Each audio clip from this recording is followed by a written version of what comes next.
tutës. Çdo shërbim ndaj narkoshtetit është shërbim kundër shtetit. Këtë duhet ta ketë të qartë çdo punonjës policie që sot është këtu dhe që vërshon mbi qytetarët e pafajshëm. Ju bëj thirrje që të bëjnë kujdes, mos guxojnë të prekin as edhe një qytetar. Kjo është një protestë qytetare, kjo është një revolt qytetare, qytetarët ndihen të vjedhur, qytetarët janë të nëpërkëmbur, qytetarët ndihen të dhunuar, ndihen të shantazhuar nga narkoregjimi dhe sigurisht e drejta e tyre është të protestojnë. Një protestë qytetare nuk ka vend për arrestime dhe për shoqime. Arrestimet dhe shoqimet tregojnë panik. Ju siguroj që fundi është afër. Narkopolicia nuk mund t'i mbrojë.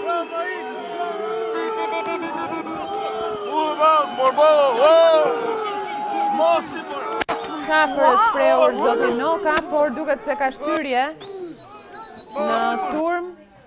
Foli sekretari i përgjithshëm i Partisë Demokratike për median.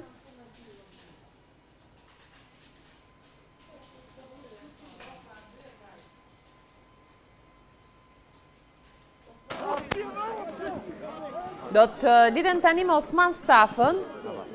Osman, më dëgjon? Edhe njërë tentoj të lidhe me Osman Stafën. Po, Osman. Ka një përplasje. Një moment, Osman, një moment. Ka një përplasje të nënkretarit Partisë Demokratike me policinë.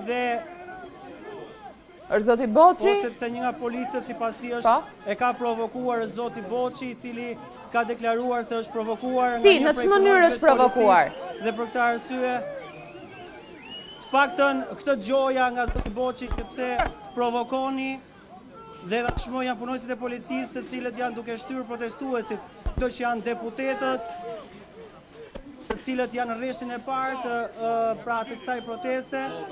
Pra janë deputetet e Partisë Demokratike pretendojnë se janë goditur nga punonësit e policisë së shtetit, duke qenë se sipas tyre ata kanë spraj lotësjellës dhe e kanë përdorur këtë edhe ndaj deputetëve të Kuvendit të Shqipërisë. Po, pam Nokën në fakt që mbante duart në fytyrë, nuk e di nëse është bërë dhe kjo ndaj Boçit dhe Nokës në këto momente apo jo.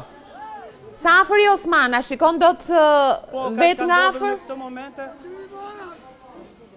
pra është zoti Noka, është zoti Boçi, apo dhe deputetë të tjerë, por që sipas tyre punonësit e policisë kanë hedhur edhe këtu gaz lotësjellës. Është hedhur edhe këtu gaz lotësjellës, do na duhet që të largohemi. Shpërndahen nga gazi lotësjellës, është hedhur dhe aty.